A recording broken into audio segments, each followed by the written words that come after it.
Welcome to the 10th Annual Innovation in Action Final Showcase. I am Anne Verhey-Henke. I'm the Strategic Director at the Center for Socially Engaged Design, and I founded Innovation in Action. I'm really excited to have you here. A little side story. 3 years ago, on March 13, the university shut down.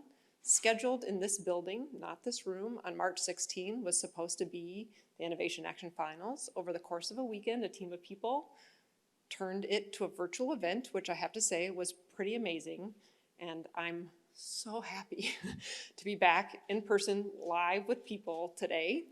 And as I say that, I'm going to ask for a little grace because I haven't had to do this in the way that I'm going to do it today. And I haven't had the kind of practice that I normally had. So the gift of grace is going to be extended to me, and as I hope I will extend it to you. So I don't normally talk with notes, but I'm going to do that today. And I'm going to start with a number of things. So we think Innovation Action is a unique journey that all of you have been on, and I hope you all feel the same. I hope you've learned particularly about the socially engaged design process. One student's feedback in the pitch session was, you know what I learned is that it's not actually a straight line. You go backwards, you go forwards, it's iterative. And I think if that is actually what you walk away with in Innovation Action, yes. Like life is a journey. Sometimes you take side steps, sometimes you take zigzags, sometimes you go backwards 3 steps. But hopefully you find a community of people to be on that journey, and I hope we are that community for you here at Michigan and beyond. Also, I'll just say, from the judges who, particularly my colleague Adam, who I'll introduce in a little bit, who's never experienced Innovation in Action before, he heard your stories today and was like, holy cow. These students are inspiring. And I'm like, yep, welcome to our world. You care about the world and you care about it deeply, and we are all going to benefit from that for years to come. I would like to thank a bunch of people, which is how I'm going to open this, and we're going to see how I do. I'm going to first thank our sponsors. There is a program here at Ross called Business Plus Impact. They are a sponsor, the School of Information. Kelly Kowach is here. They are essentially, besides the Center for Social Engagement, my other home at the University of Michigan. It's where I spent most of my career. And Kelly and I really didn't overlap much, so I think that's kind of amazing. Poverty Solutions, some of you were with Trevor today. The School of Public Health, which I will tell you in a little bit, is the origin story of Innovation in Action. They continue to support us in our journey. The Zell-Lurie Institute, thank you Zell-Lurie for helping us get this room in this space. It's amazing. And the Ford School of Public Policy, the Practical Policy Engagement program, and Liz Gerber in particular is a huge fan and supporter of this work. And then you guys don't know this, but Whirlpool has money back there. And so they may not even know they're supporting this program, but we are super grateful for the funding that they give. And we've worked with students at Whirlpool. We've done internships, they've been part of some of our programs at CSED. So we're grateful for particularly the sustainability program that has impacted our work. So welcome to the Innovation in Action Final Showcase. No matter who wins today, you have all won. Like, you've actually been on this incredible journey. You made it to this day. Holy cow, we know we put together a program that takes months to go through. We walk you through step by step, but yes, we iterate on along the way. And I just want to celebrate you. Aaron and I said that out in the hallway, and I just want to do that again in this kind of public, I'm being filmed kind of way. Wow. The perseverance, the fact that you did this on top of your curricular experience really says a lot about how much you care and how passionate you are. I'm going to name the teams. I'm going to ask people to hold applause, but actually, let's not hold applause. Let's give every team their own applause. I'm going to say your team name. Please stand up, receive the applause, sit down, and we'll keep going, okay? So first up is, this is an alphabetical order, Audio Odyssey. Woo. Beat Nami? Yeah. Cooperative Learning Platform.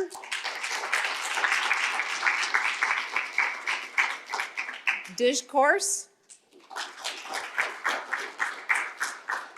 Dishy, who she's not here because she's in a class right now, but yay, she'll see you clap.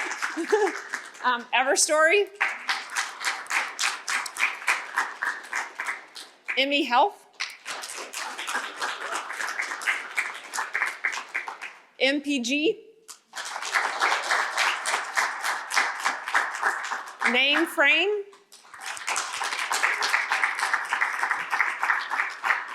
Ride.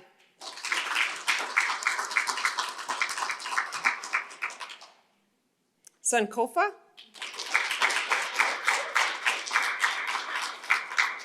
Save the planet. Yes, please do. And unfold kit. We have a lot of U's. Urban oasis. Utility plastic. The Venus closet. This might win best logo. Congratulations, all the teams. All right, next, thank you to our judges. You took time out of your very, very, very busy schedules, and I just want to acknowledge and thank you. First up, we have Ian Robinson, who is sitting over here on the far end of the table.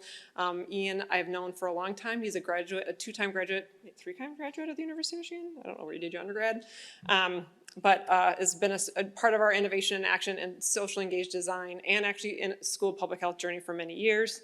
Adam Lafferty, who's my new friend and colleague from a program called the Modern Elder Academy. And as I continue to get to know him, he is inspiring in many, many ways. Elizabeth Michelle, unfortunately, could not be here today. I am very poorly playing the role of Elizabeth Michelle today, but I know she really wishes she could be here and sent amazing, thoughtful comments about how important this program was to her in her journey as a student and continues to impact her work in healthcare. And then Megan Cotter. She's a practicing nurse practitioner, psychiatric nurse practitioner here in community health in Ann Arbor.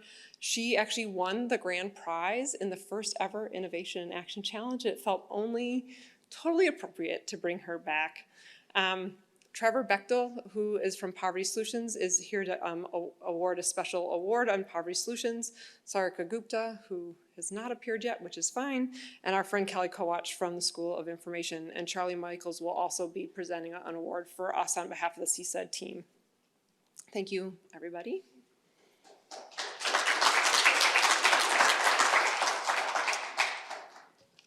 Do I move on now? Are we ready? Oh. Okay, before I do that, I have one more thank you. I get to stand up here and you guys get to clap and it's really cool. But you also know, as you were participating today, there's a lot of frenetic activity behind the scenes. This is the first year in my entire experience of innovation and action where I have not been a participant in that frenetic activity. And that really is due to an amazing team that we have. Erin Moore, Megan, and my daughter Linnea appeared in the second Innovation Action Final. They came together, they're sitting apart, but they're here. I will not point out who my kid is because she will want me to. However, Erin's been with me since almost the beginning. And we've laughed very hard, probably cried pretty hard. And without her, this program would not be possible. I get to stand up here and say all the cool stuff, but I know you know Erin is the heart of this program. You know it. Let's all thank Erin.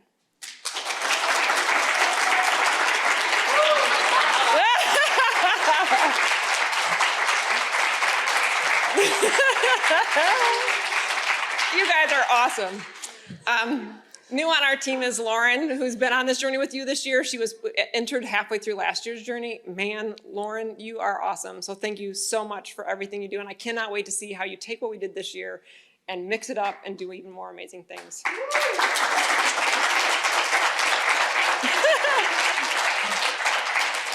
I'm going to say a few quick things. I'm going to use other people and say thank you, but Charlie, Claudia, Tally, Jessica, who could not be here because she was sick. We're glad she did not show up because she was sick, but oh, she really missed being here. Faison, our IA ambassador, thank you, thank you, thank you.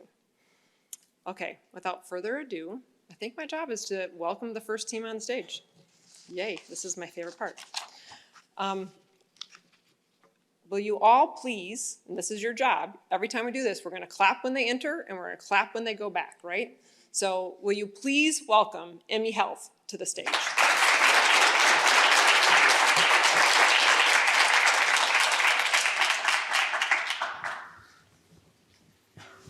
Healthcare is a fundamental human right. Hi, my name is Tirth. I'm a junior studying biomedical engineering here at Michigan. I created a technological platform for our project IMI Health and collaborated with multiple healthcare professionals in the last 3 months. And my name is Jackie. I help establish relationships between IMI Health and other health clinics. And Harshang provided his guidance, education, and advice on how to create a user-friendly interactive platform for our project. Our project efficiently connects newly arrived immigrants and refugees to health education and resources, ultimately improving their overall experience in healthcare in foreign countries like the United States. So in the summer of 2021, I rushed my father to the emergency because he was complaining of extreme chest pain and fluctuating blood pressure.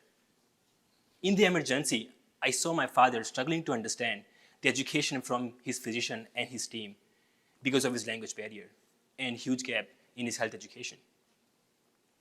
The doctor there told me that thank God you came with your father on time, otherwise this could be a heart attack.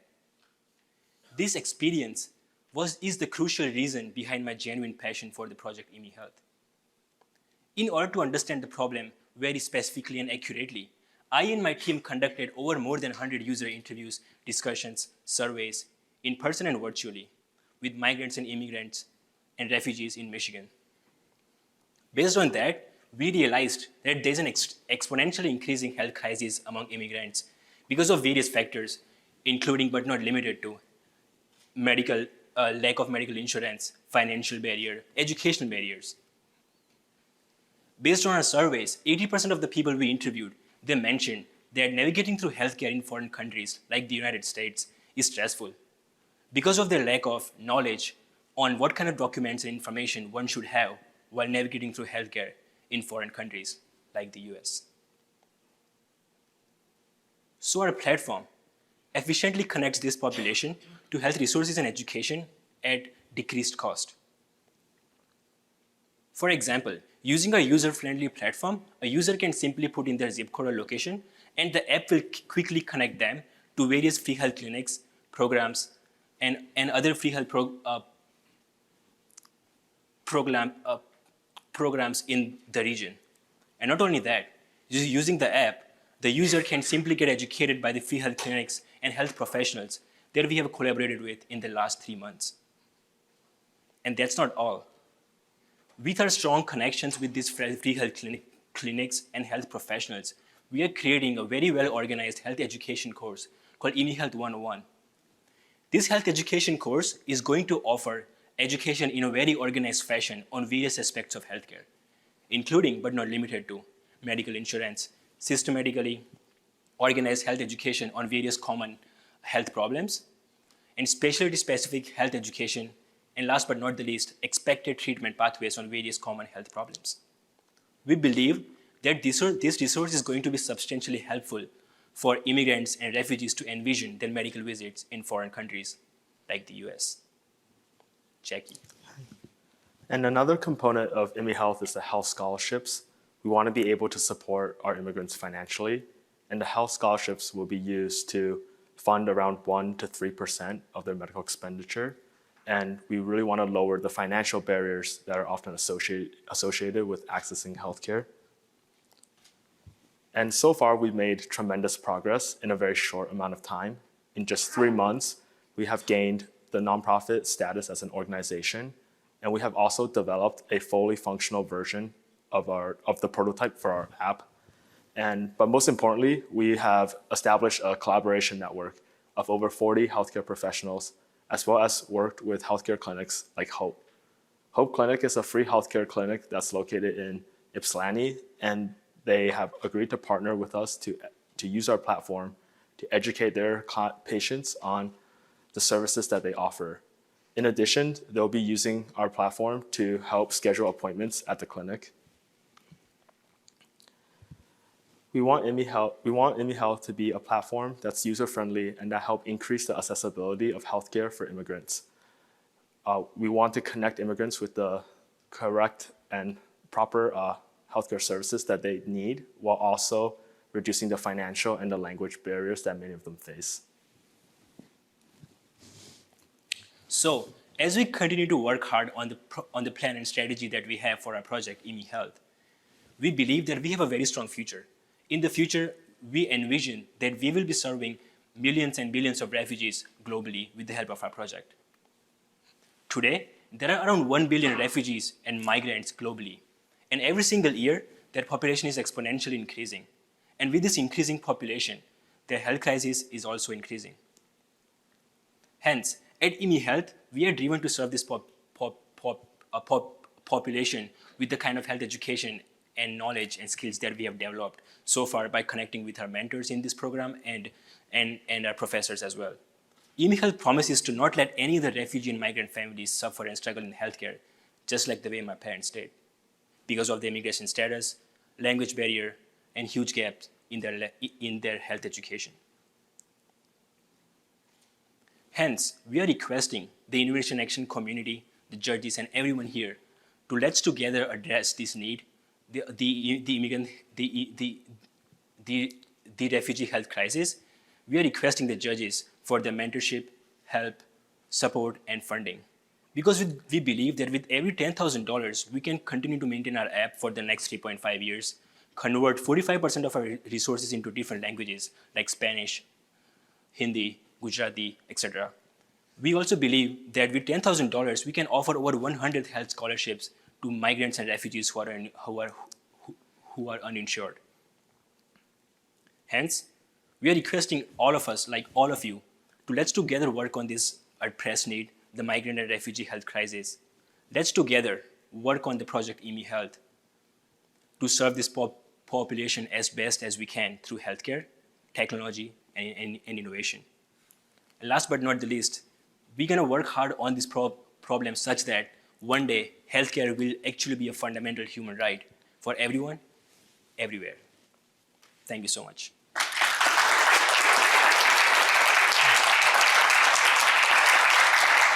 Thank you guys for that presentation. That was really wonderful.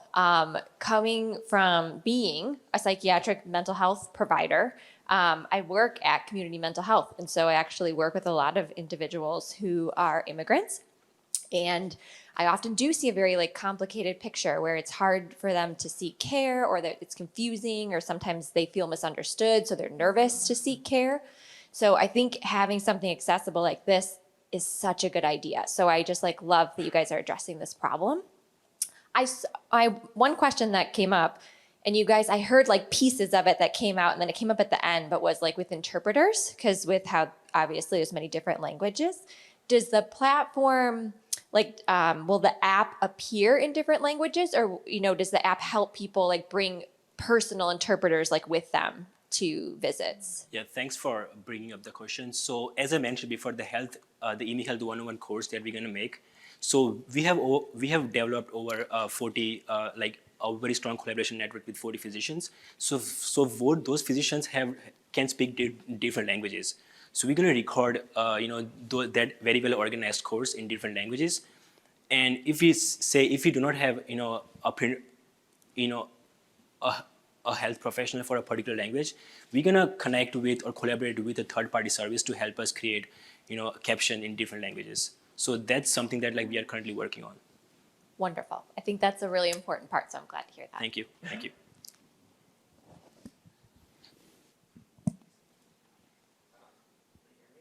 Yes. How about now? Yes. There we go. All right. So great job on the presentation and really well done. One of the things about Innovation Action is the kind of part of it is the process and the learning that occurs throughout. So I'd be really interested to know kind of where was this idea at the beginning of your Innovation and Action experience, and what were one or two kind of key learnings that forced you to make pivots throughout the process? Makes sense. I would like to start first. Sure. So I came in this country a couple of years ago, and I have been going accompanying my parents with various, educational tasks, as well as accompanying them to various health clinics. So as I mentioned in the presentation, that I rushed my father to the emergency. So that was the crucial, experience that actually told me that, hey, that's enough. Time has come to stand up for this community and help as much as you can. So my personal experience being an immigrant and helping my parents is one crucial, force that actually helped us start this project. And I always wanted to work on such thing at one point in my life. And when I joined this program, I got the guts to to connect with the mentors here, Charlie, Laura, and Erin, and everyone else, and create this platform. We started with a very strong intention that we're going to use our app as a way to allow physicians to interact with patients. So there was a super ambitious idea we had. And then after talking with 10 to 15 physicians, we realized they mentioned that you guys don't have the liability to provide that kind of doctor-patient relationship with the help of the app.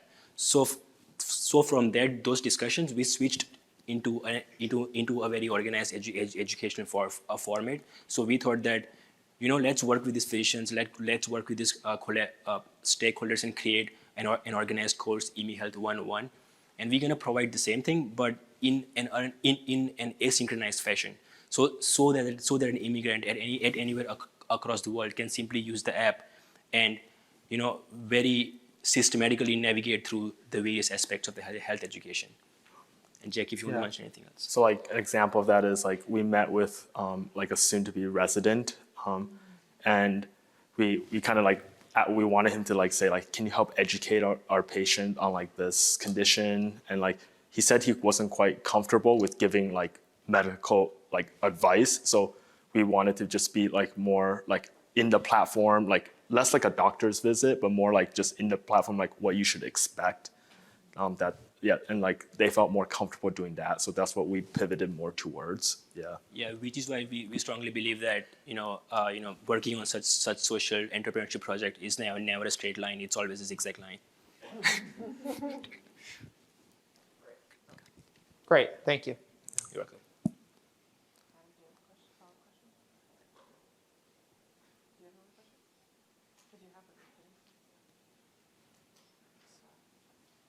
Okay, I think it's on. I don't have another question, but I was going to say I'd love to talk with you guys later about like community health resources too, because I'd be happy to, introduce you to people if that's helpful. And like we have one more request if this is possible. So like we want to expand into mental health connections, and we don't have those connections. So if we can, if we can help, so happy to help you with that. Thank you. Yeah. I think one question I would just, because I heard you guys talk about it before, is like talk a little bit about that connection to Hope Clinic. Kind of how did you get that connection to Hope Clinic, and talk about the trajectory as you see that moving forward.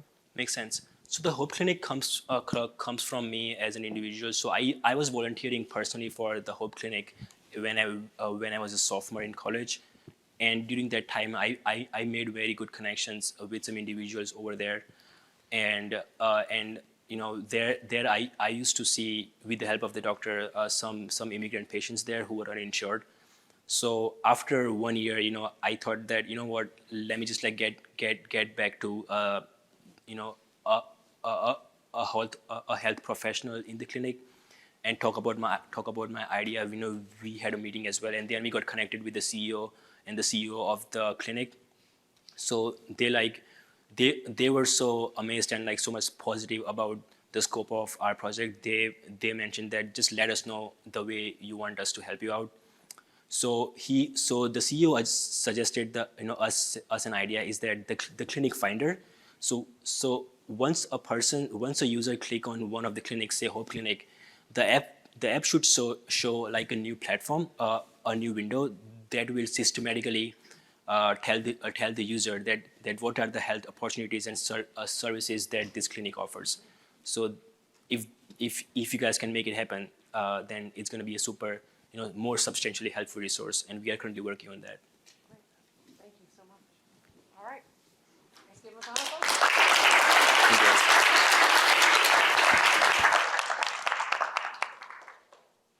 Thank you. All right, let's welcome to the stage Unfold Kit.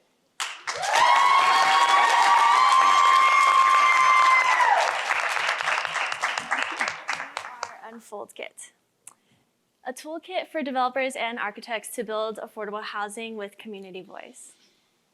So these days when we talk about affordable housing, we're talking about housing funded by the Low Income Housing Tax Credit Program that was established in 1986. I'm going to be calling it LIHTC for short. And despite its goal to provide housing for low-income communities, there are no federal or state requirements for local engagement. That's a problem. Why does this matter? Let's look at the scale of impact a little bit. So in 2021, in Michigan, the program funded 2,000 units of affordable housing and almost 23,000 units in California. Over the span of the program, that's 100,000 for Michigan and 400,000 for California. If you look at all states for the entire span of the program, that's 3.7 million units of affordable housing, and that's impacting over 8 million families. This program has tremendous impact. But in all of that, there are no federal or state requirements for local engagement. We're here building housing without asking the local community for their local knowledge. We're building without their voice, and this is a problem. Their voices should be heard, and there's this untapped potential for equitable, sustainable development. Now let's take a look at it from a different angle. The flow of capital moves from the federal government to the states to the developers, and under the developer is the architect and contractor who builds the affordable housing. That's where the final value is. That is the goal of the LIHTC program. How do we optimize this value, not only for the residents that end up living there, but also the surrounding community and neighborhood? This is where Unfold Kit comes in. We bring in community voice, we build community understanding, help developers and architects to build equitably, sustainably, and also reduce community fears, which in turn also reduces development time and money. I'm missing a slide. Wait. I'm sorry, I'm not sure why I'm missing a slide, but that's okay. We are Unfold Kit. Where is my slide? Okay, we're gonna adjust, that's fine. This is the older version. We are Unfold Kit, and on the team, on this perfect team is myself. I am an MBA and urban planning student. I used to build affordable housing. I used to work with the homeless population, and I am also a design consultant. Maddie Tong is also on my team. She is at the School of Social Work. She's currently at the Trotter Multicultural Center, and she has experience in communications and is very passionate about community engagement. So Unfold Kit helps developers and architects address the need for effective public engagement in the design of LIHTC housing. We apply human-centered design and participatory methods to accomplish two goals. One, move communities towards a place where LIHTC housing is not only understood and welcomed by its neighbors, but also help push innovative design for community housing. Oh, I'm so sad this is not the updated version. That's okay. All right, so this toolkit was designed in response to a lot of in-depth research and 35 stakeholder interviews with developers, architects, city planners, trauma-informed design. Oh, thank you. Okay, thank you. Amazing, thank you. Okay, so in response to interviews with developers, architects, planners, trauma-informed design professionals, and academic professors. In the next 4 weeks, it will also be refined by the Center for Socially Engaged Design, STAMPS professors, and follow-up interviews with stakeholders.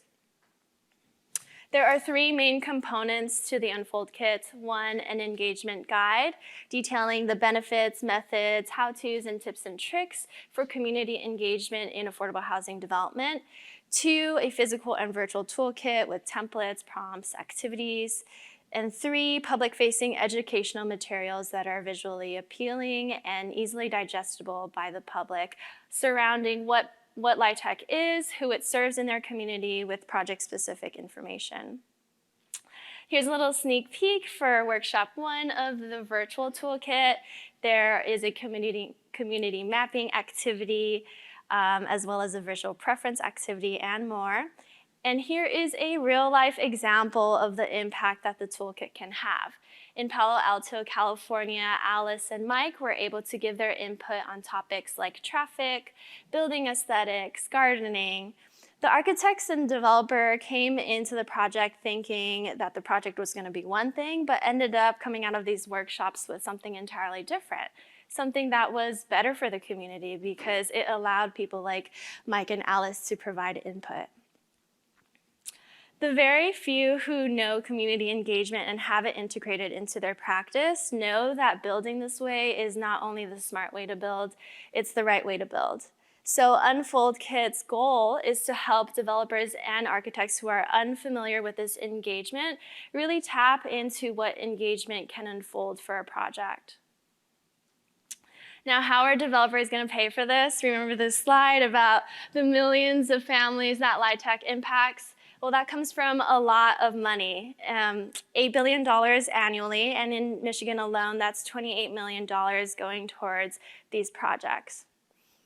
Architects and developers know the value of community engagement, and if they don't, the story is pretty easy to tell. They have the money as well. They really just need a little assistance and a big push from Unfold Kit. Some of the next steps that we're really looking forward to is finalizing the product, building out consulting services, establishing more of a presence, expanding our current network. And one of the milestones that we're really looking forward to, this last one here, is being featured on Second Studio Pod, which is a design and architecture podcast with over 80,000 followers, and they've already shown interest. They're really just waiting for updates from us. So let's push the boundaries of equity and sustainability. Let's make community engagement a standard. And let's build for communities with the necessary elements of community voice. And these are millions of families that this can impact. Thank you.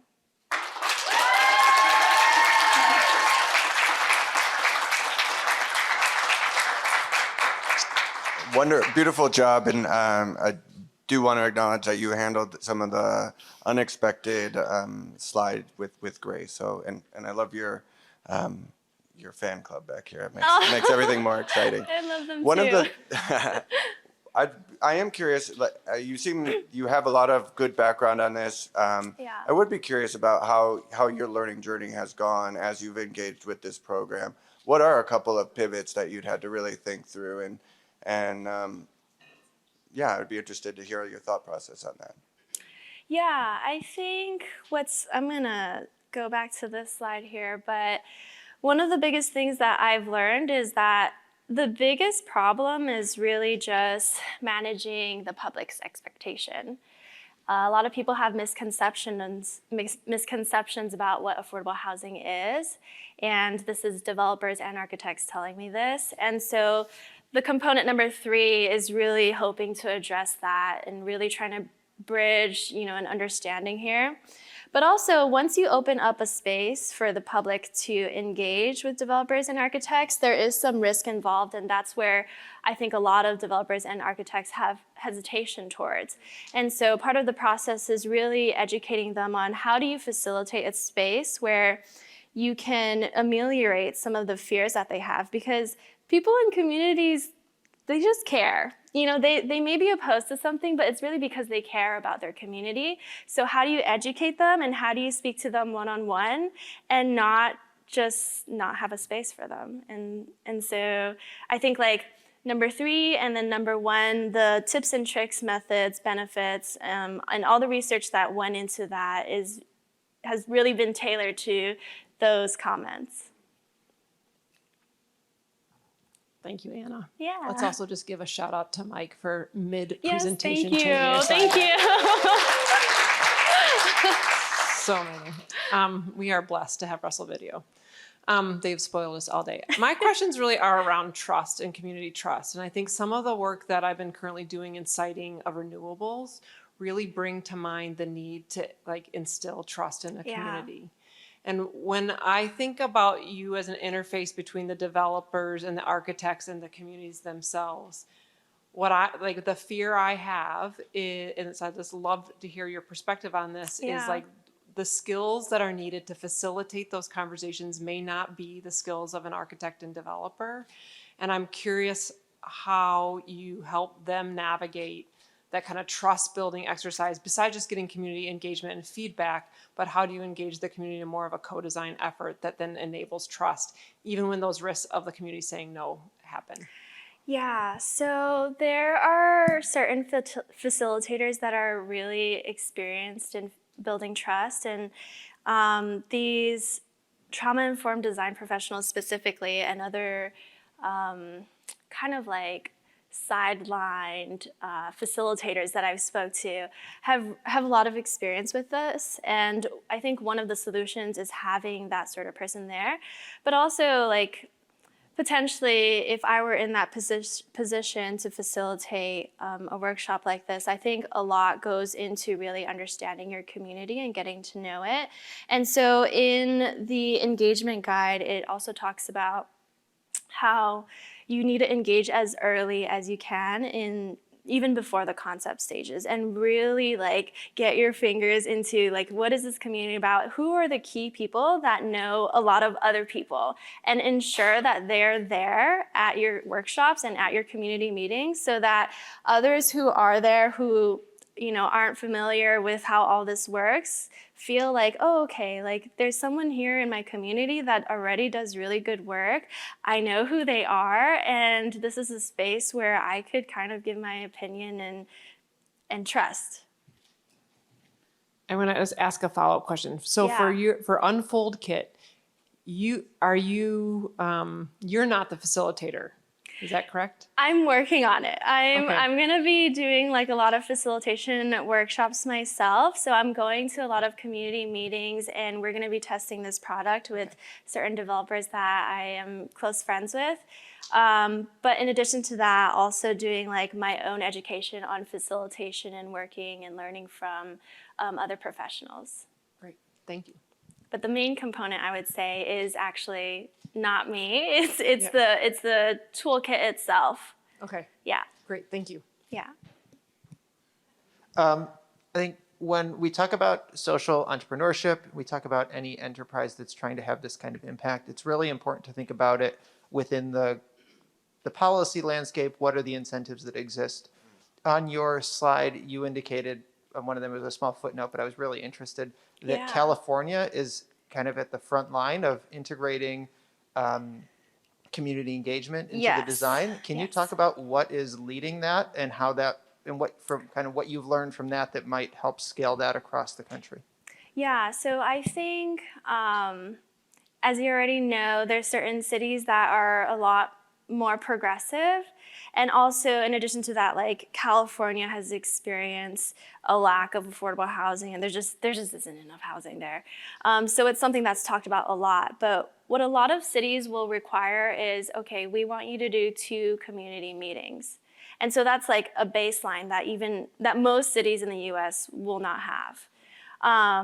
In Ann Arbor specifically, they say you need to send out a little note to, if it's over like a certain $1 million amount, you need to send out like a little letter to the neighboring vicinity that just, you know, tells them, you know, this is going on, with the potential of a community meeting. And that's really all they require. So it's almost kind of like, in some ways, a culture thing, where in California, all these developers and architects have just slowly increased in their interest in community impact. And there really aren't that many who have it super integrated into their practice, but those that do really understand the value. So how do you like, on a larger level, bring that sort of education to other developers and architects? I feel like it has a lot to do with, you know, communities speaking up about it,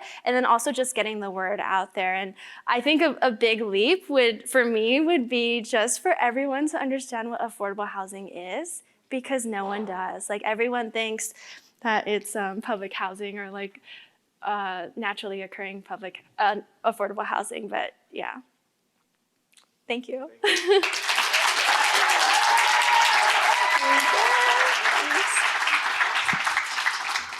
I would like you to please welcome to the stage Utility Plastic.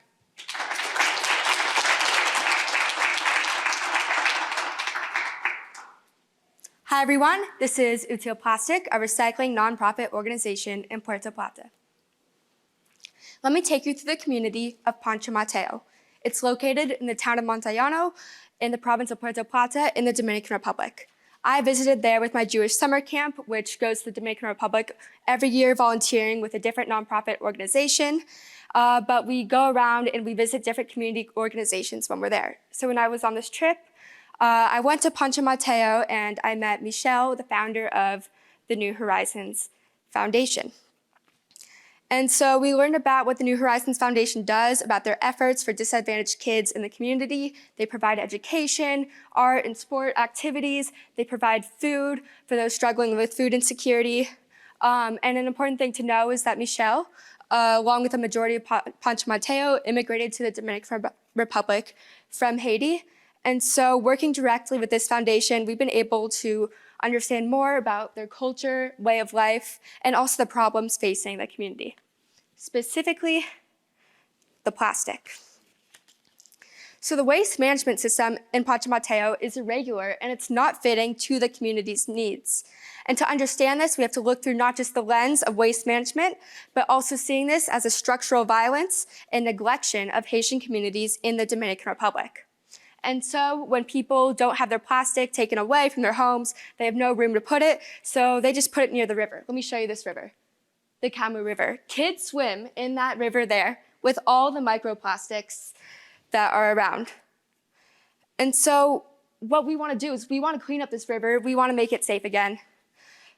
But who was going to do that? Well, Michelle said that somebody would need to start a company. I mean, if the government wasn't going to do anything, somebody needs to start a new company. And so I thought, well, I'm going to go to Michigan. I'm going to have all these resources. I'll start that company. And so here we are. We're that somebody. It's me, Sophia, another student, Michelle, of course, and then also Yeri. We were able to find a member of the Ministry of Environment and Natural Resources to be on our team. He lives in Santo Domingo. And so we took a survey of people in Pancho Mateo, thanks to New Horizons Foundation. We found that 85% use plastic every day, 80% want trash collected more frequently, 85% think protecting their local environment is important. And who responded to this survey? It was mostly young people we found that were inspired to shift culture and create social change. And that's really our target audience. And so another thing when thinking about this project is the difference between volunteerism and sustainability. So what's putting the project first? Well, Michelle has explained to us that people have gone to Pancho Mateo before and on mission trips and they clean up the plastic and they feel like they're making an impact, but when they leave, the plastic all just comes back. And so people first, that's really building something sustainable, something that doesn't depend on outside people, depends on the people there. But specifically the people there, I want to point out that picture. It's a Dominican and Haitian girl becoming friends through a New Horizons program. We have to make sure that when we find partners in the Dominican Republic, they share our goal of inspiring change, creating economic opportunity, recycling, all in a Haitian bate. Because anti-Haitian bias is prevalent today, and we need to acknowledge that. And so with this in mind, we're creating Util Plastic. Util in Spanish means useful, so it's useful plastic. We're giving plastic a vida útil, or a new and useful life. So our concept essentially is community engagement plus basic machinery equals recycling and entrepreneurship opportunities. So this is a big general idea. How do we scale that down? All we really need to get started is a shredder and an injection machine. Shredder shreds the plastic, injection machine extrudes the plastic, means heating it, molding it into new products. And so this is a little bit of our process here. Oh, also those machines, they only take a few weeks to learn how to use, and Yeri can train the people. They're also engineers, Michelle knows, near Pancho Mateo. So plastic waste, people put that into bins, collection point located in their community, the waste is picked up by community members. After sorting, cleaning, shredding, extruding through the injection machine, these are some example products. But they could really be anything. So what we're going to do is a market analysis, working with a local high school, International School of Sosua. We're going to meet with them next week to talk about doing a market analysis on what products sell the best to tourists. So Green Phoenix, I also wanted to point out, is another company that's been giving us a lot of advice that's basically doing the same thing. They started using precious plastic machines, which I'll talk more about in a second. And some of the advice that they've given us is to be giving everybody an incentive. So what we're going to be doing is applying for a grant. So in our grant proposal, we're going to be having budgeting. We're going to budget allocating for daily stipends for people that are bringing in their plastic, doing all the work, collecting it, sorting it, shredding it, extruding, etc.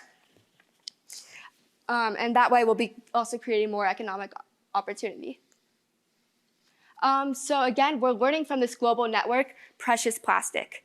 That's also how Green Phoenix got started. It's essentially this big network, so many people around the world connecting with each other, teaching each other how to build these machines, to recycle plastic, sharing information, everything they know. That's how I found Yeri. That's also how I was able to find 3 female entrepreneurs that have an eco-village in Cabarete. And so actually, next week, they're going to go to Pancho Mateo and meet Michelle. So a little bit of our timeline.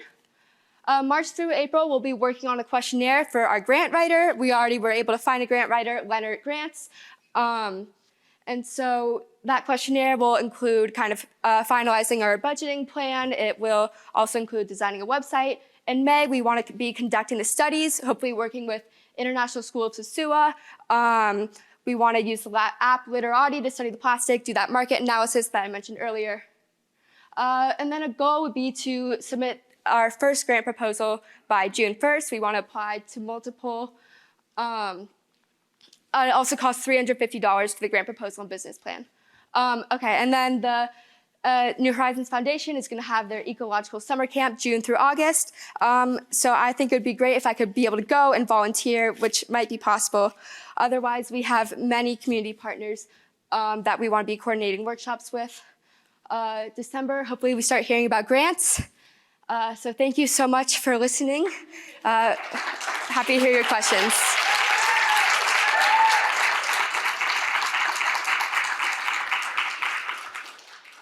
Great job. Sort of similar to the last question, wondered if you could talk a little bit about your engagement with the process and how that has sort of informed some of your decisions on what to focus on and what maybe to pivot away from. Yeah, for sure. So a long time ago, coming into Innovation Action, I thought that plastic to fuel was the solution. I thought that seemed like an amazing idea. I ended up talking to people in that industry, and then we completely pivoted. By we, I mean just me, because it was kind of, yeah, just me at the time. Yeah, so then it went from plastic to bricks, and well, maybe we could have a factory that would recycle. And then after talking to more mentors, we discovered Precious Plastic, found these scalable machines, like small machines that people can learn how to use in just a few weeks. And so then we were like, well, what do we make? Do we make these bricks? Because that would be amazing to help with infrastructure. We learned from Yeri, who has a lot of experience with this, that to be using an extruder to make these more bricks and durable, heavy beams, that requires a lot of labor. So it's something we could definitely do in the future. But the best way to start is with an injection machine. Also, Green Phoenix said that to us too. And so the best way would be to make these little things like keychains, phone cases, little animal figures. There were definitely a lot of those that we saw that people can sell to tourists. So yeah, that's kind of how the idea evolved. Thank you. That was amazing. I'm curious, what I'm kind of starting to hear in your business model, because one of the advice you got was someone needs to start a business, is like in some ways a circular economy model. Exactly. Can you talk a little bit more about kind of how you arrived at that as a model? And I'm putting words in your mouth that's what it is, but. Yeah. So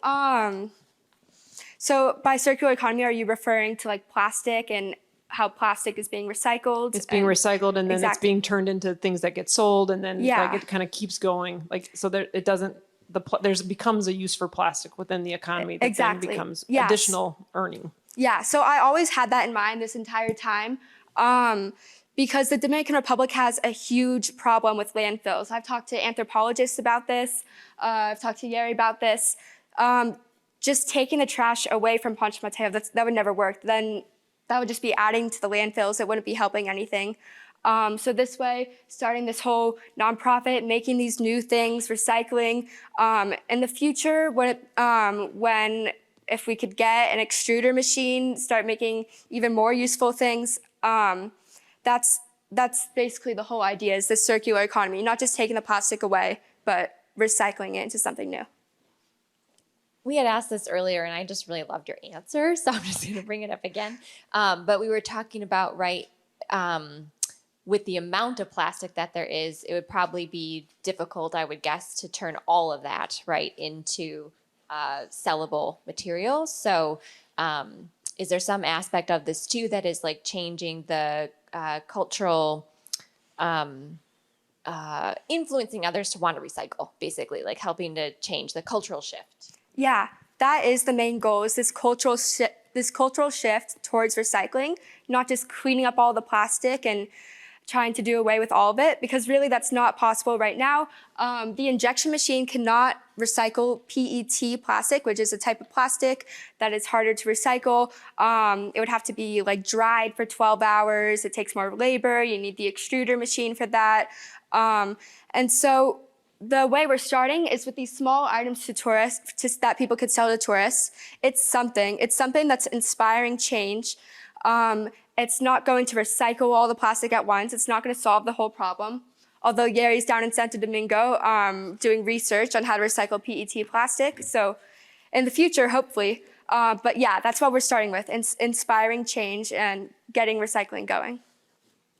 What I love about this as well, or thinking through it, is it's the microplastics in the river is just one part of the equation. When you see the microplastics in the river, it indicates that all of the garbage is going to the river. And it's not just the microplastics. But by addressing kind of this most visible and the easiest, the one where there's an opportunity now to find additional value, which is in the plastics, you're inspiring not just behavior change about taking plastics and putting them in recycling. It's about being more responsible about waste management and diverting things into the appropriate waste stream so they don't actually go into the streams. For sure. Yeah, and then as I mentioned before, New Horizons Foundation is, we're kind of working towards the same goal, and they're doing that summer camp to educate the kids and teach more about preventing their usage of plastic and getting more in touch with nature. Okay.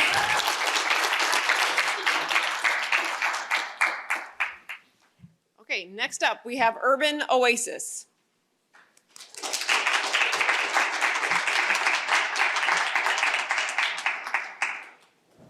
Meet Conan, a freshman from the sunny state of California. As a College of Engineering student, physics and calculus have not found him well.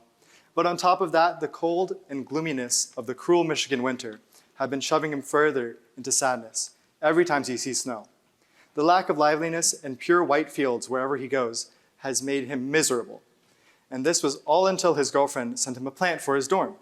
It helped him have some green and color in his dorm amongst the gray clouds and dirty snow. And this seasonal sadness is an unfortunate reality for all of us. The personal experience with flowers and desire to delve deeper into the possibilities to improve personal wellness and mental health has led us to create Urban Oasis. I'm Conan, and these are my teammates, Andrew, Yeri, Julian, and Adriana.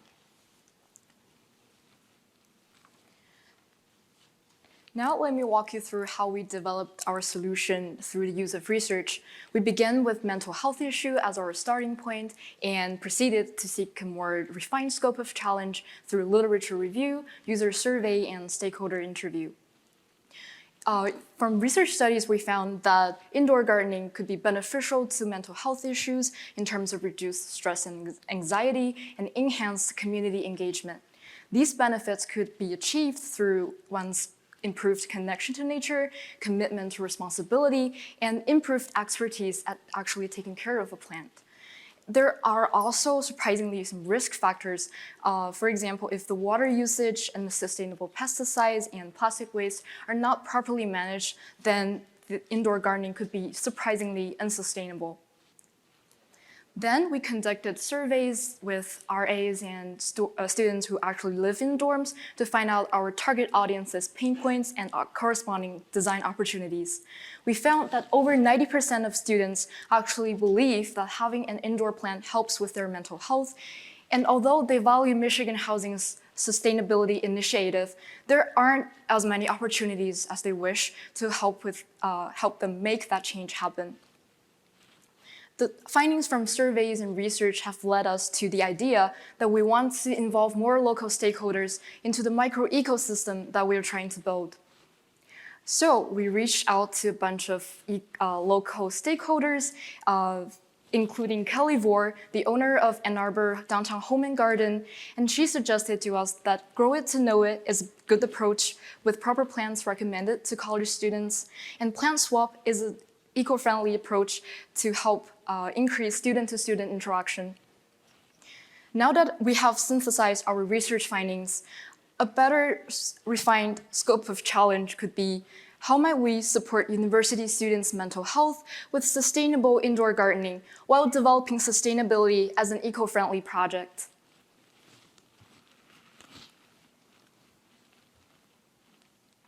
Based on our research, we came up with the idea of urban oasis. We believe it has the potential to make a real difference to students who struggle with anxiety, depression, or other mental health challenges. Urban oasis consists of 2 circles, indoor plants, and people. And the 2 main elements of our solution are website and workshops, and I will lead you through our website. Because of all the benefits of indoor plants on mental health, we encourage students to grow indoor plants and help them find the right ones through our website. On our landing page, we introduce the benefits and our mission.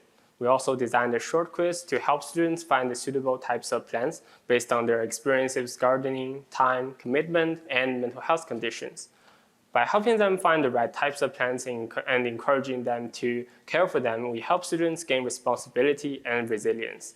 Compared with other mental health solutions, such as seeing a counselor, it is easier to start with and easier to maintain.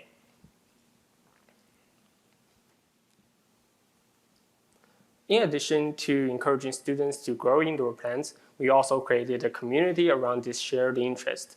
By bringing students together who share a love of indoor plants, we further address mental health issues around the campus by bringing senses of belonging, social connection, and support. On this community website, students can share the status of their plants, give and receive plant care tips, exchange plants, and chat with fellow students. It is also more sustainable and a great way for people to grow plants while meeting others with similar interests to boost their mood. The second aspect of our solution is community engagement with our target audience, college students. We want to host workshops and seminars, Julian mentioned, to teach students about indoor gardening and houseplants, and educate people on the benefits to their mental health. On March 10th, we hosted a workshop partnered with Living Arts Engine Living Community in Berkeley Hall. In this workshop, the participants decorated clay pots, painting, and coloring intricate and fun designs. We partnered with Downtown Home and Garden for this project and received our materials from them. Then we held a quick demonstration to teach the students how to plant and take care of their own little fairy plant, which they could bring back to their dorm. A lot of soil was spilled, but everyone went home with a new companion. We additionally ran a quick presentation of our website prototype. So when we get it up and running, people can refer to the resources we provide with help taking care of their houseplants. The workshop was a great success with a total of 34 participants in attendance. We were able to visibly see the smiles on the faces of our participants and receive positive impact from people, including the program coordinator of Living Arts Engine. One of our members even saw some of the participants showing their plants off at dinner. From this experience, we see the workshop aspect of Urban Oasis as vital to our solution, where it can work to engage and involve participants alongside our website with resources in our community section. Extending from our current progress and solution, we would like to introduce our future plans which will further realize our prototype and make it into an actual business. First of all, we'll turn our prototype into a real website for the University of Michigan. Our sharing space will help to expand the gardening community in the school and promote eco-friendly and easy indoor gardening to all students. In addition, we aim to make our project into a student organization so that students can interact and participate in workshops and seminars. Just like the workshops with Living Arts Engine in Bursley Hall, we can provide incoming students opportunities to experience and gain interest in indoor gardening, especially in orientation weeks. Lastly, we would like to engage stakeholders in a social aspect by working with local businesses such as Downtown and Home and Garden. Supplies that we use in our workshops could be provided by these businesses and on our work to give back to community. Thank you very much for your attention, and we are Urban Oasis.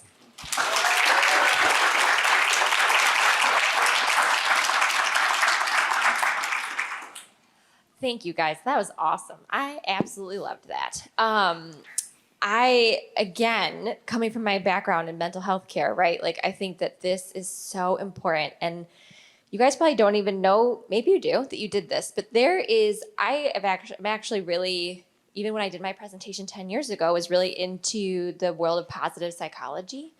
And that model has, it's changed a bit over time. It's turned into what's called the PERMA theory. And the PERMA theory talks about positive emotion, accomplishment, meaning, relationships, and engagement. And that when we build these in individuals that can improve their mental health, a lot of what you're talking about hits on those pieces. And so, yeah, you've kind of made a very comprehensive thing by helping people engage with one another and doing something positive. So I think it's awesome. My question to you was it sounds like it's going to be through the university, but how have you thought about how people would know that this exists? How you're going to get that out there, and would you be interested to expand it beyond the university? Because I think the community could really benefit from something like this too. Yeah, so as Harry was kind of starting with, we want to turn our project right now into a student organization. And we think taking it to that level will help us engage with more students. Because if we turn it into a student organization, we can get more participation from the wider community at the University of Michigan, which will allow us to engage with students during times like orientation week, when people are really doing those activities like planting their own little house plants or all the different orientation week activities. And so we also have explored a little bit with the idea of urban oasis. So urban, right?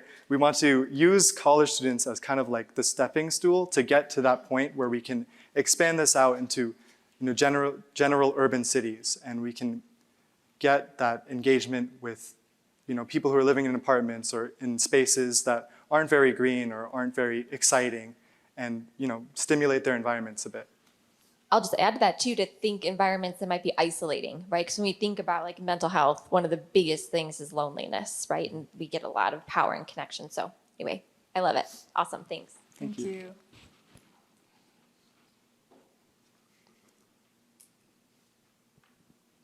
And we're on. All right. I just echo this. I love the idea of using this as an opportunity to foster community and to bring people together around plants, which first community helps bridge those gaps, and then the plants themselves also have that benefit. And so it's not really a question. It's just, this is really cool. And thinking about it. I guess my question is, how did this kind of idea, what was it at the beginning of Innovation in Action? What did it look like?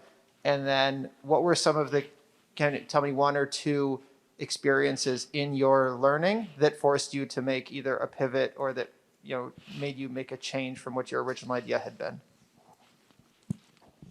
Yeah, I think this idea came up really just me saw Innovation in Action, the website. And I just contacted Khan and see if he was interested. And all the other members joined on the process, during the process, doing workshops, we met them and thought that it would be helpful for them to have their skill sets and everything. And I think the biggest pivot for me would be it's pretty late, the March 10th workshop. Before this, I was always thinking about, okay, how do I have impact? That word has been just stuck in my brain. But really, when I was looking at the workshop, looking at all the people, I think that it just really comes down to the people and their story and how they are connecting with each other. And it's also just for me kind of personal, just stress and how seeing people handling like just a very simple like activity and how that can help them. And we also like kind of modified our presentation to be more like inclined on stories and how like people are connecting with each other. And I think that's the biggest pivot. Yeah, to build off that a little bit, that was definitely a huge pivot for us, seeing the proof of concept with the workshop and how it really worked together with the community aspects of our website to build that community with person-to-person interaction is how we really see, that huge pivot from just this idea of having a website where people can use to interacting with people in general. And using the skill sets of Adriana and Julian as masters in UI UX design, we've kind of work towards using our skill sets and what we know to help this problem. And yeah, that pivot of adding on new members and taking their skills and their ideas and building it into Urban Oasis is, huge for us. So, yeah. Grow it to know it. How did that? What does that mean to you? And how did that shape the way that you continued to work through the process? Yeah, so Grow It to Know It was a suggestion from Kelly when we were interviewing her about our workshop and what her ideas were for how we can really impact students. And so, she was trying to explain to us that it's actually quite difficult a lot of the times to, maintain a plan. So this resource that we're having to help students will be, really, really important and really impactful. And so it was important for us to understand that it's not as simple as just putting seeds in a pot. You have to literally grow it. And so that's what it means more, concretely. And so we applied that in our workshop by actually giving our students little buds or saplings of these little fairy plants.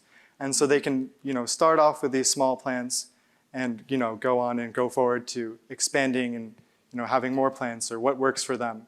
And so it's just a real philosophy behind how to approach indoor gardening, whether it be with herbs for your kitchen or just a little house plant for yourself. You have to really engage with your plant to understand what benefits it can have to you and how to actually maintain its life.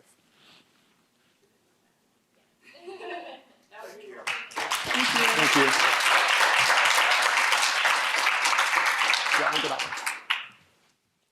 Last but not least, I'm going to welcome to the stage Audio Odyssey.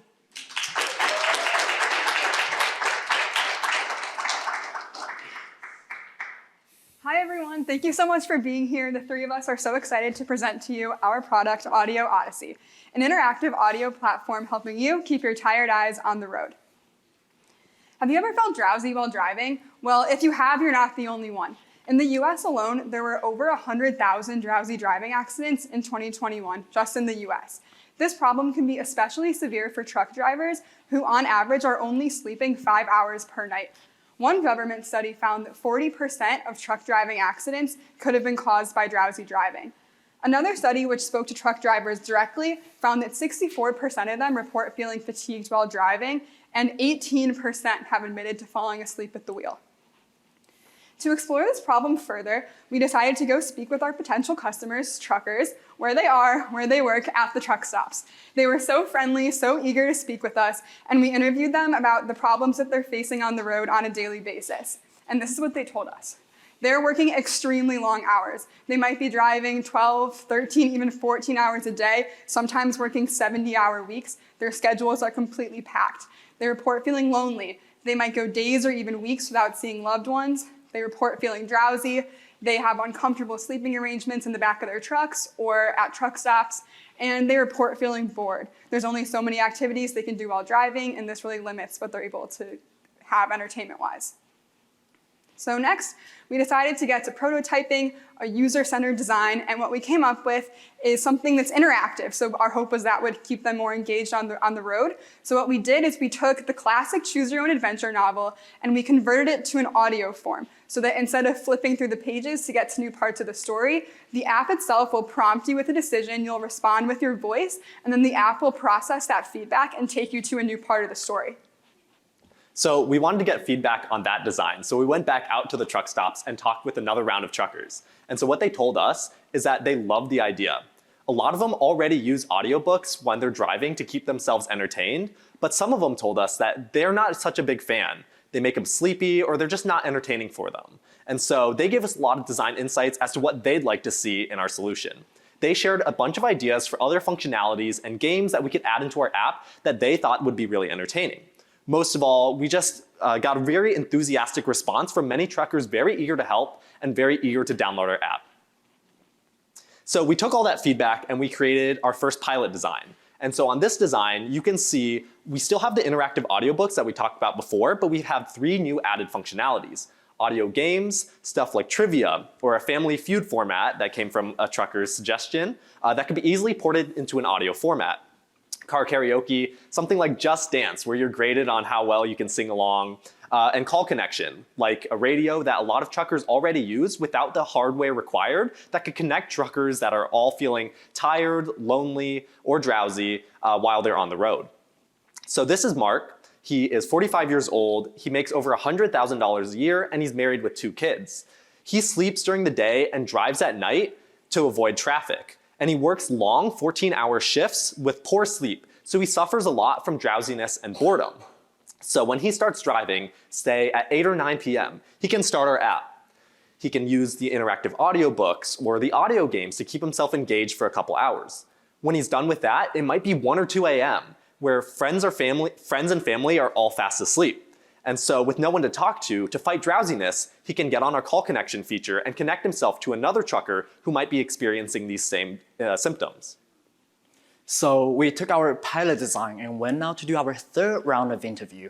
When we went to the truck stop, a lot of people who reported earning 100K plus a year, they told us that they're eager to subscribe to Audio Odyssey because they do think that for less safety, it's more important than whatever they do right now. And we also interviewed, first round interview with trucking companies. This one manager told us that he recognized the value of our product, but they're already paying too much money for all the truck drivers who drive around.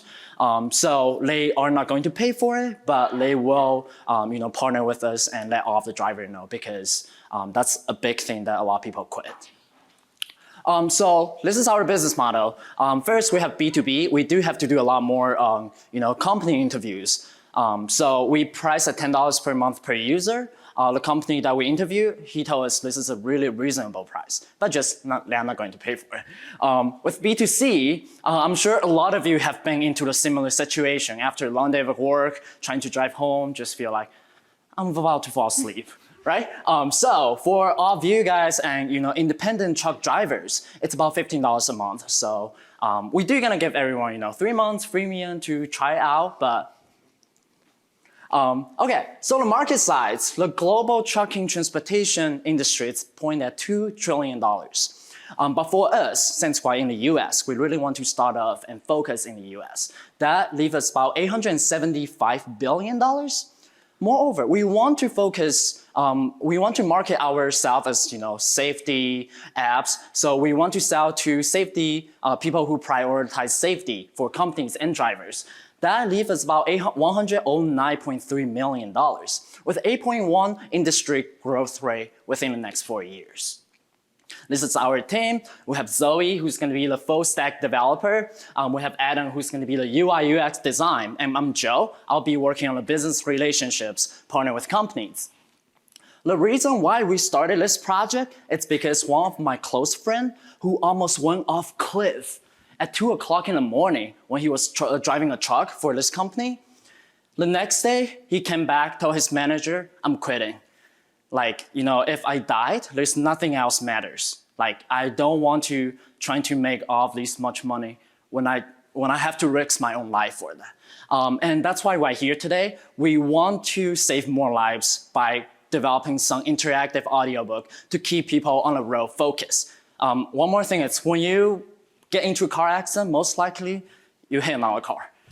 That's another family, not just one person. So that's why we're here today. Thank you so much for joining us. Thank you.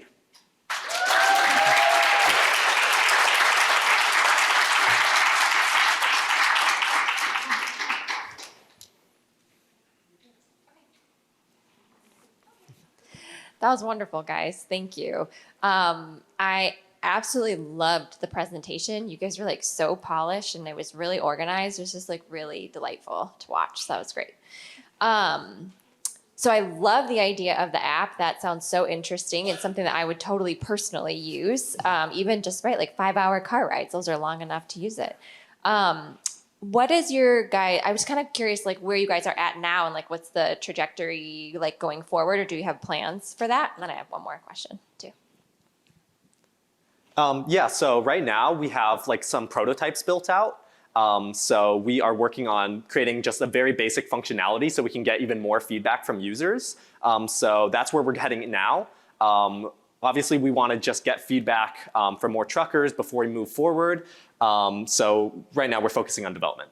Cool. And then I was curious, like since you guys are already getting feedback, is there any like barriers that you've come up against, or like things that you've kind of had to like tweak or modify, like based on some of the feedback you're getting? So I think one thing that we did from the first interview, right? When we're trying to prevent a drowsy driving happens, what they tell us, there's no other ways around than sleep if you're tired. So do you want to talk about why we? Right. So to some extent, you have to sleep. Humans have to sleep.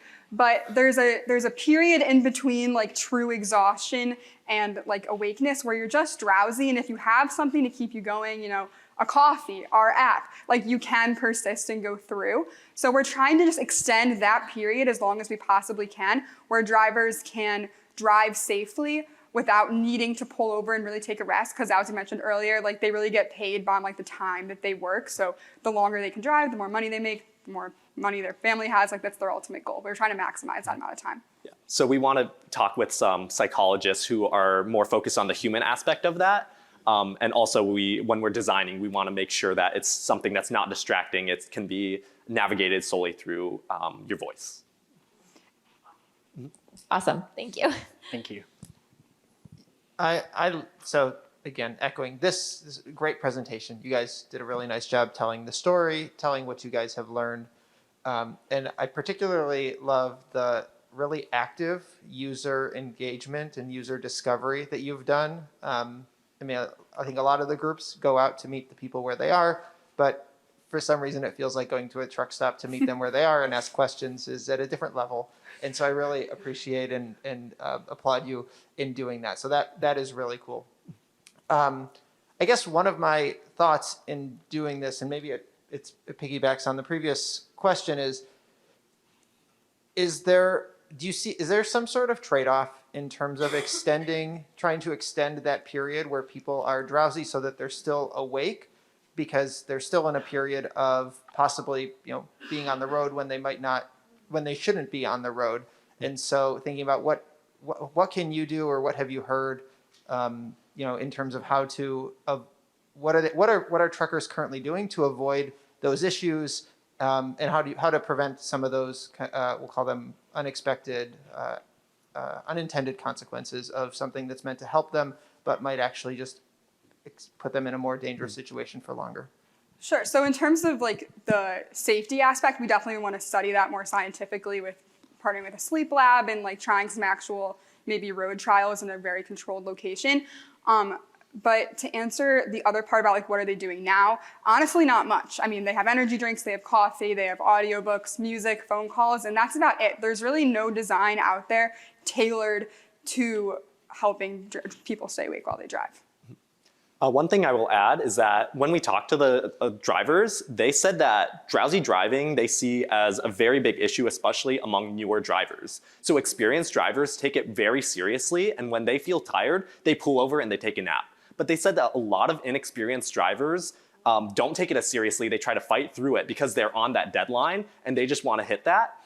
So part of that solution could be educating newer drivers and working with them to prevent accidents. Another feature that we had planned is if we're not getting fast enough auditory feedback, telling the driver, like, you know, pull over, we can detect that you're feeling drowsy. So another aspect of our app is detecting drowsiness at an early stage so that we can prevent some of that pushing through later, or at least like, I mean, we can't force them to pull over, but at least encouraging it.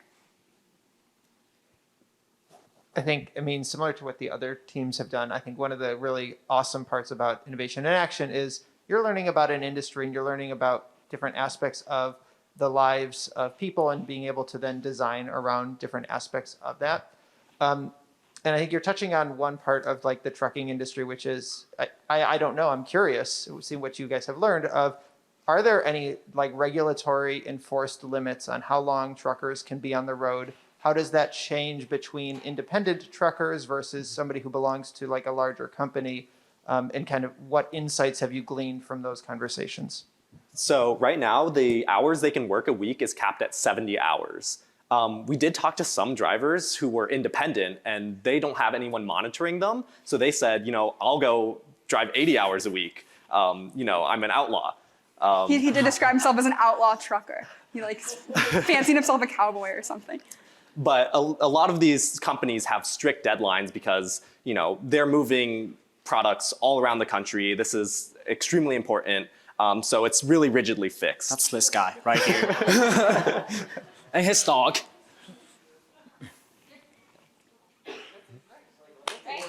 Cool. Thank you. Thank you. Thank you, whoever did that. It's now my job to fill space. The judges are filling out a ballot. They're going to hand that to Aaron and Lauren. They're going to duck out. And then my job is to fill the space between this moment in time and then we start to hand out really big checks. For those of you who are in the audience and have not been part of this program, there are actually, in addition to the first, second, and third place, we have 4 kind of additional awards we're giving this year. Actually 5, because we do the audience choice every year. And for the audience choice, queued my own self up here. You are in the audience. You can QR code this. You can vote for any team you want. Hopefully one of the 5 you've heard, but for those of you who are on a team and want to vote for yourself for the audience choice, even though you weren't standing up here, I don't care. But please only vote once.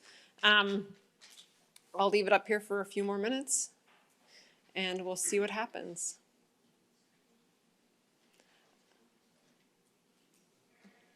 So I am so proud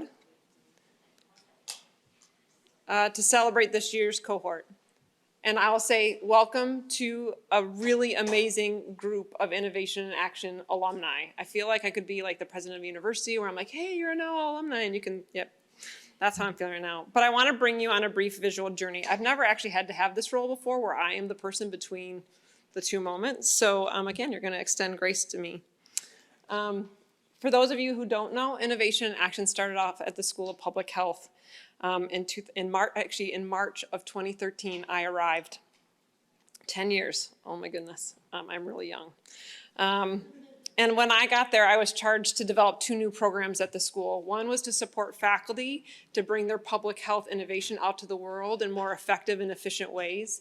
And the second opportunity was to start a student innovation competition. I said, I have no idea what that means, but I'm gonna go figure that out. And I had a hunch.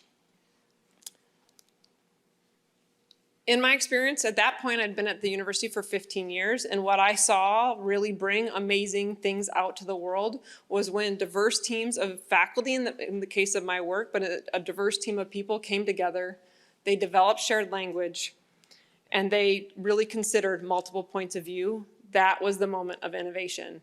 And to be honest with you, in the 10 years of Innovation in Action, that is a consistent theme in what we have seen. So we built this program on this belief, and here we are. And because it wasn't in public health, it also had some core values of public health, which I also think have stemmed through the program, even though we're now in the College of Engineering, because public health is at its core social. It's focused on entire populations.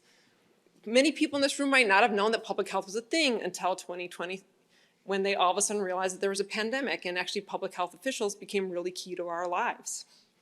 Public health also typically focuses on minoritized and underrepresented populations who suffer the really hard end of poverty, environmental health hazards, health disparities, violence, and access to any service, which you've heard a little bit about today. So we set about creating a program that was passion-led by the students. So it's the passion they brought to their experience at Michigan, and they turned it into this program. So the result was, this is one of my favorite pictures from Innovation Action, a 5-month co-curricular. You do this outside of the classroom. You don't get technical credit, although this year we're giving certificates, with a goal to create a safe environment to take risks and to explore something beyond the classroom. We hope that in this team-based experiences, you've walked away with an innovator's toolkit and realized that there is an ecosystem at this institution to support you. Some of you have already mentioned that. There's a reason why there's a bunch of block M's and that my thank you for sponsors, because we are an ecosystem that really want to surround students in their journey. We grew and expanded. And we landed actually at the the College of Engineering in the Center for Socially Engaged Design. We added the UN Sustainable Development Goals, and actually probably most in particular for us at CSED, Center for Socially Engaged Design, is the kind of interweaving of the socially engaged design process model into the experience itself. 3 years ago, almost to the day, I've already shared this story with you, the world shut down. We went virtual, and we really wrestled for 2 to 3 years of how to build a community in this virtual world. And I think we did a really incredible job. We had great artists who created cool visuals like this, and we had an amazing team of people who kind of sat behind the Zoom room, managing breakout rooms. Thank you, Tally. We had playlists. We had all sorts of things. But that I think in some ways we're able to maintain the core of who we are in our program through that experience. Aaron joked that I could probably talk for half an hour on all the amazing things that I think I've witnessed over the last 10 years. But really what I want to talk about tonight is what I think success looks like in this program. I could tell you about the thousands of students we engaged, hundreds of teams, and maybe I could even mention the $375,000 we've given to student innovators over the course of this program. Instead, what I want to do is talk to you about how we define success. In that process model, I'm going to go backwards here. You'll see the last step is realize. We were incredibly intentional. If you go and ask Charlie, when we came up with this last word, a lot of programs, a lot of kind of startup things talk about the word implement. We talk about the word realize. And for us, that's really intentional, because realize can be many things to many people. And for us, it's the ways in which we want to celebrate what your success look like. Is success a student org, or is success an app? Is it a new business? It's all of those things. And that is what we're super proud of. So today what I want to do is kind of walk you through some examples. Megan, this is you.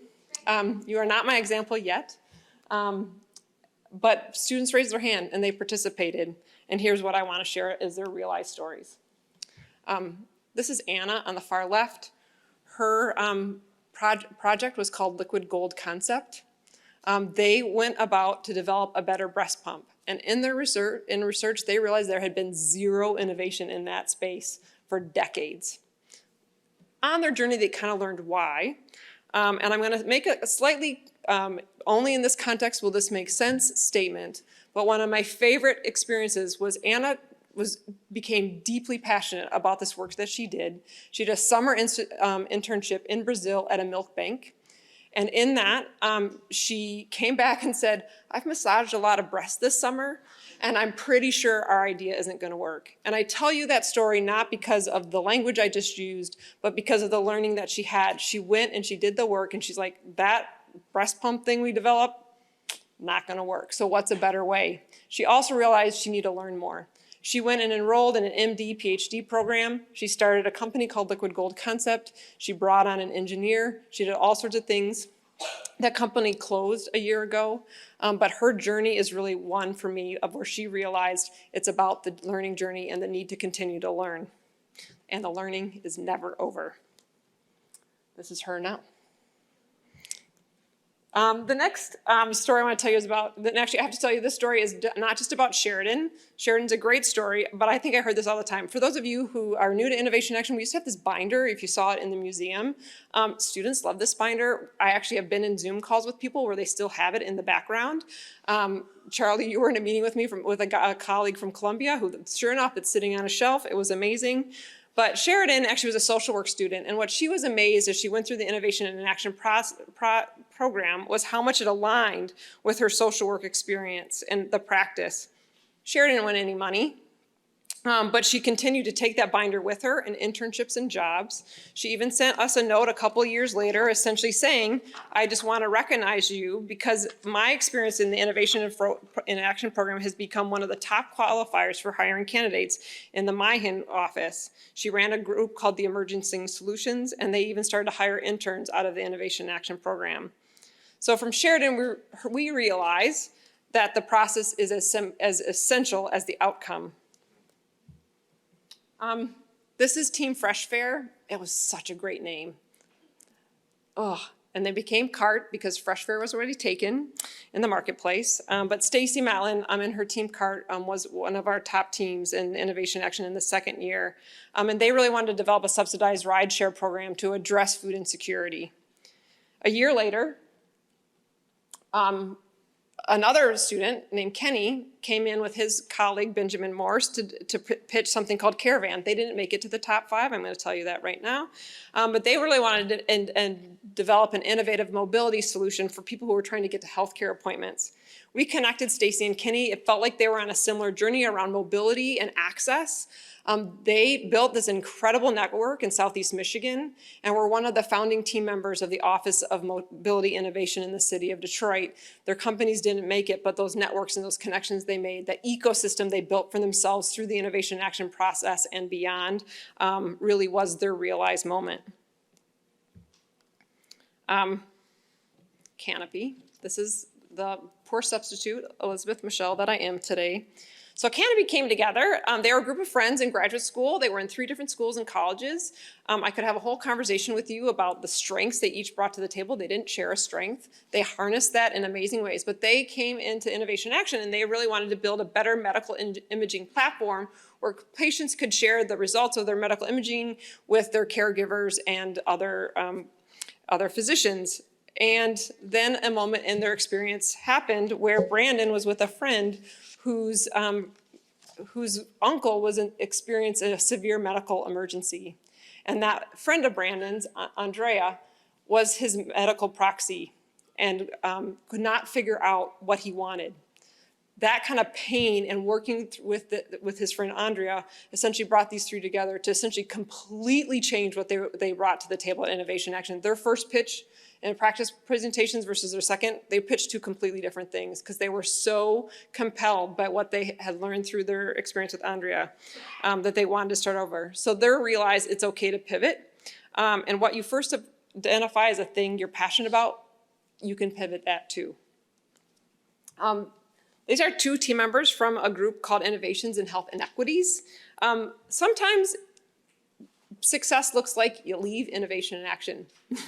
And so when people ask us about our statistics, about students coming and going and all that, I'm happy to share that with you. But I actually feel just as successful about this team as I do the teams that stay in the room until the very end. And the reason is because through their stakeholder interview, they really got captivated by one stakeholder's challenge in a nonprofit. So instead of putting all their energy and kind of summarizing all these stakeholders, they doubled down on that one stakeholder and spent the rest of their experience supporting that nonprofit reach their goal to take their goal to the next level. So that is a realize of a different type of success. Then we have LINK, Literacy for Youth in Neighborhoods and Communities. Kate Wilhelmy and her interdisciplinary team, really, they also didn't win any money. They were never recognized. I cried, they cried. But what Kate was so moved by her experience of what it looks like to work on an interdisciplinary team, to play off each other's ideas, to kind of wrestle with big, tough issues. She ended up writing an opinion piece at the end of her graduate experience, essentially citing Innovation in Action as the most important experience in her graduate experience. So you can learn, what you can realize is that you can learn a lot about yourself and others through a program like this. All right, another education person, Catalina. Catalina had experienced predatory student loan repayment programs and wanted to develop a solution. She pitched this idea called DOE that eventually won the grand prize for the Innovation in Action Education Program. We used to have 2 programs, one in public health and one in education. Catalina actually is the realize of sometimes you just gotta go start a company. And her company became LoanSense and still exists today. And if you follow her on Instagram, it's very exciting. What she's able to do, it's pretty inspiring. Hi, You may have seen one of these characters up here a few minutes ago. This is Joe and another team called Sea Spider. This is Joe's third year of being part of Innovation in Action. The first year, you didn't see him because through a lot of feedback, actually, I hope you don't mind, I'm gonna say the story about Joe. So Joe came in, I was like, I have this really great idea. Why would I wanna talk to anybody? It's a great idea. And man, Joe, your learning journey has been incredible to watch because essentially you learned and you listened. And I think just the fact that we've all seen now that you went out and talked to truckers at truck stops tells us you now deeply value stakeholders and their perspectives and how important that is in both the socially engaged design context, innovation and action context, to actually really understand whether or not you're gonna have impact. Yeah, Sea Spider won a prize, and this year they became the winner of the social impact track here in the Michigan Business Challenge. And I'm saying that because there is an ecosystem, and Joe has learned how to navigate that ecosystem and pretty much enter with a learning coaching spirit that I think has been recognized every year a little bit more. So thank you for letting me tell your story there, Joe. Okay, next up, a little bit of another ecosystem journey. This is Plucky Comics. Exactly. So Plucky Comics arrived to Innovation Action from the Business Plus Impact program. They were just interested in generally telling a better story around Black queer heroes through comics. Within the structure of Innovation Action, they told and refined their story time and time again. They won an Innovation Action prize, yes. They also won a prize focused on envisioning an anti-racist world, yes. And they continue to grow and expand. And if you don't follow them on Instagram, you really should. Man, the art and the story is incredible. So they realize, I'm sure a lot of things, but for me, I really love how their story talks about the ecosystem and the kind of the give and take that I have and we have with our colleagues across the institution.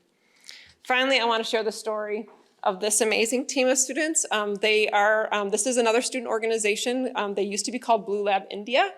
They're now called Blue Lab Metro, and heck, they entered the program because there was a global pandemic. Guess where they could not go? They had, I don't know, a decade of experience and a partnership built up in India that they could no longer kind of sustain given the global pandemic, and they kind of came to us and like, well, now what do we do? We happen to have an Innovation in Action alum who's like, hey, I have this challenge. I have these AATA buses that we've been asked to think about how we might repurpose. We said to this Blue Lab Metro team, hey, you want to help think about how a community could repurpose AATA buses? And they said yes. So I think another way to realize the story is that you can utilize lessons, decades of lessons as a student organization working in India, take those lessons and apply it in a different chapter in your work. There are no checks yet. That was 10 stories. The other little story, yes, thank you. I have this box. And Lauren asked me if I had items for the museum. I was like, I don't have items. And I could pull out the outfits I wore, because I used to think a lot about what I wore up here. And then I aged and I stopped caring so much. But what I did find yesterday was this box. Megan, do you remember this box? Oh, yep, there's some checks.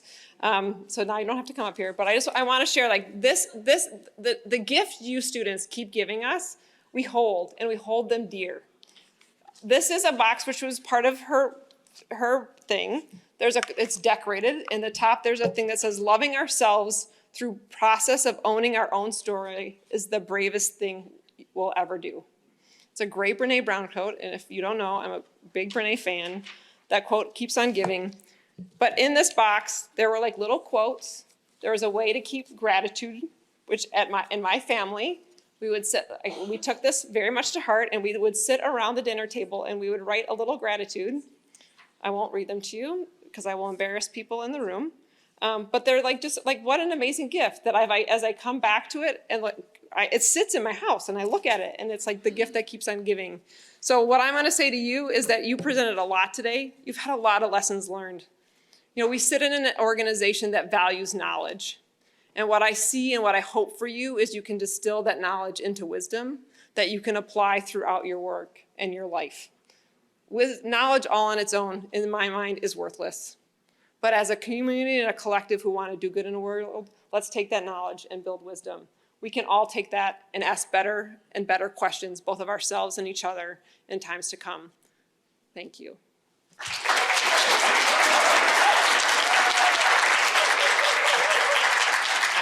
I did it. Hello, everybody. Some of you probably have heard of my name a million times in your email and inbox. It's Lauren. Hello. I'm so excited to be able to introduce the Innovation Action Certificate. This is actually the first year that we have piloted this kind of program, and we were eager to find a way to honor all the work each team and each team member has done throughout the 4 or 5 months, regardless of whether they made it here today or if they're leaving with one of those big checks or not. So, without further ado, ready? I'm going to read off the names in hand, and I'm going to ask that folks, if you're able to come and join me on the stage. I'll also ask that you hold off on any applause until all of us are up here, and then we'll all applause for each other all at once. And yeah, all right, are we ready? All right.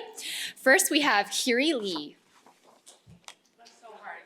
We gotta clap. I'm so sorry. Okay, just kidding. Woo! Yeah. Read all the names. Xian Zhang. Woo! Yeah, come on up here. Yeah. Samantha. Yeah, there she is. Richa. Yaning. Lee. Krutika. Anna Lam. Paolo. We have Tirth.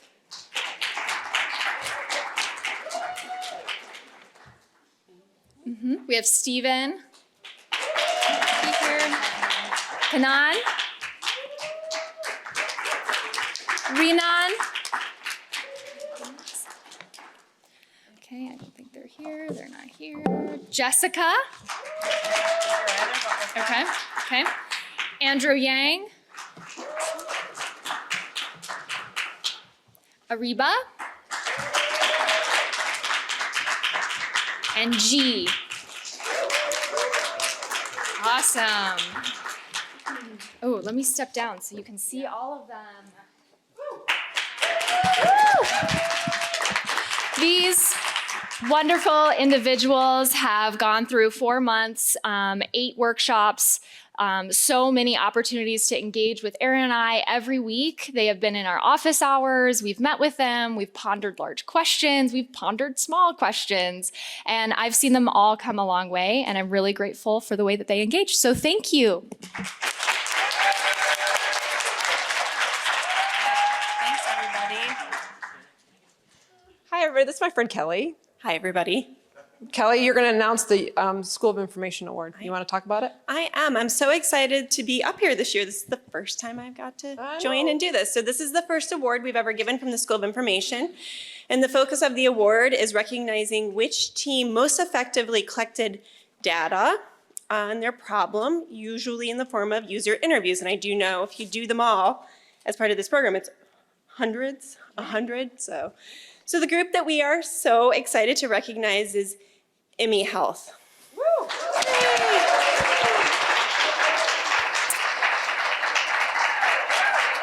Congratulations. Woo! Yep. Very briefly, I'll just share that you said you did over 100 interviews. I was highly impressed with that number, and I also thought that there was a lot of recognition of the research into the product that you developed, and I also see that that results in relationships that you developed in the community, which is so important. You have a product that is already being adopted, and that's just very, very valuable. So congratulations, and I look forward to what you do in the future.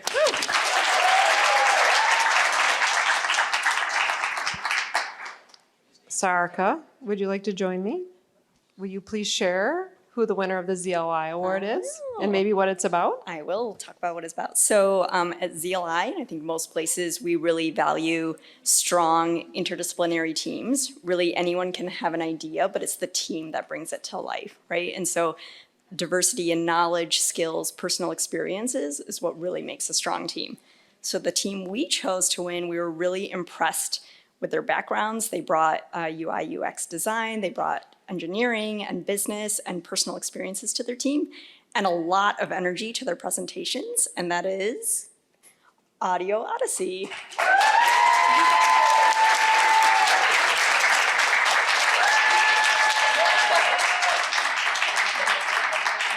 Come up here. Bring that up here. Oh, you gotta follow me. Thank you.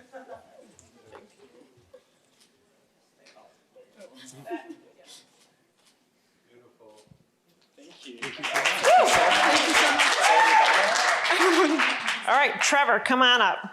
Trevor, our colleague from Poverty Solutions, will present the Poverty Solutions Award. Poverty Solutions has been offering an award for economic mobility for a while, and we are particularly interested in how we are able to see teams working on kind of asset-based approaches to communities that are interested in upward mobility. And so we're really excited this year to offer our award to Unfold Kit.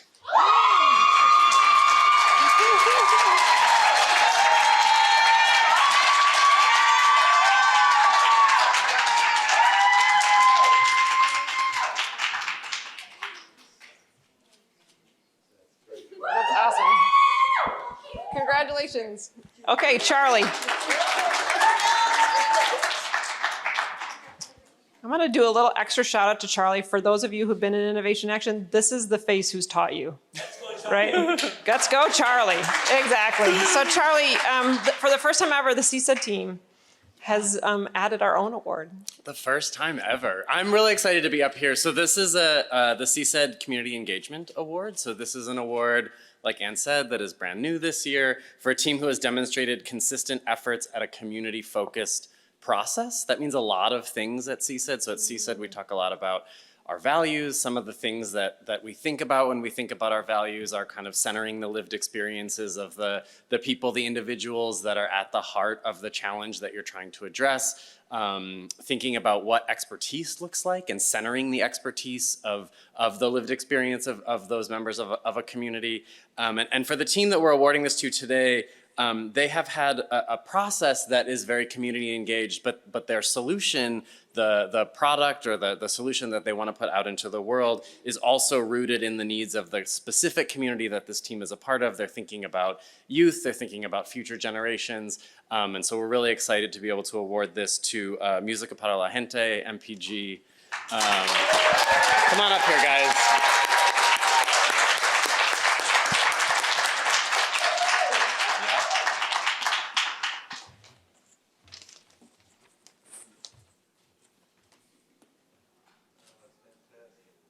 Because all we're black, that's perfect. Congratulations.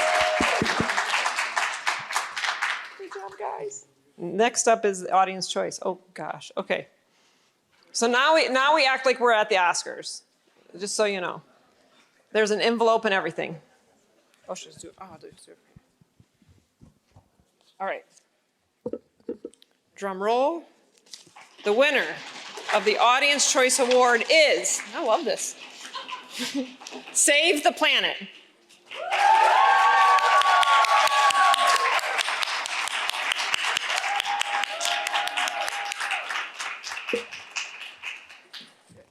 Oh, I guess I'm just famous. Congratulations.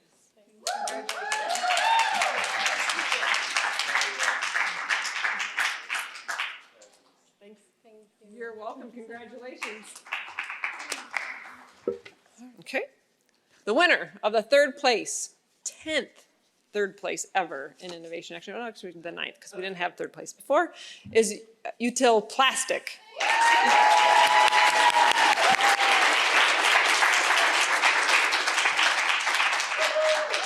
I'll do this. Congratulations.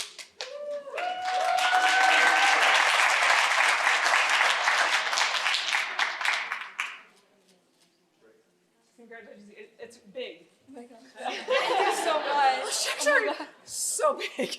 You are not kidding. The biggest ever. All right, second place. All right, the winner of the second place is Urban Oasis.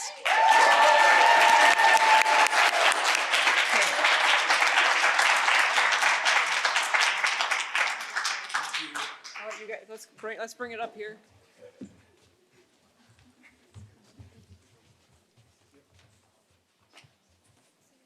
Down a little bit so we can see faces. It's a little bit. Yeah. Let's do it like this. There we go. I know. We had a problem with the boom mic with this guy too.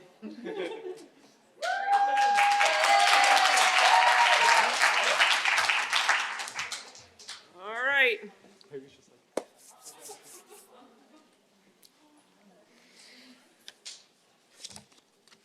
The winner of the first place prize of Innovation in Action 2023 is Audio Odyssey.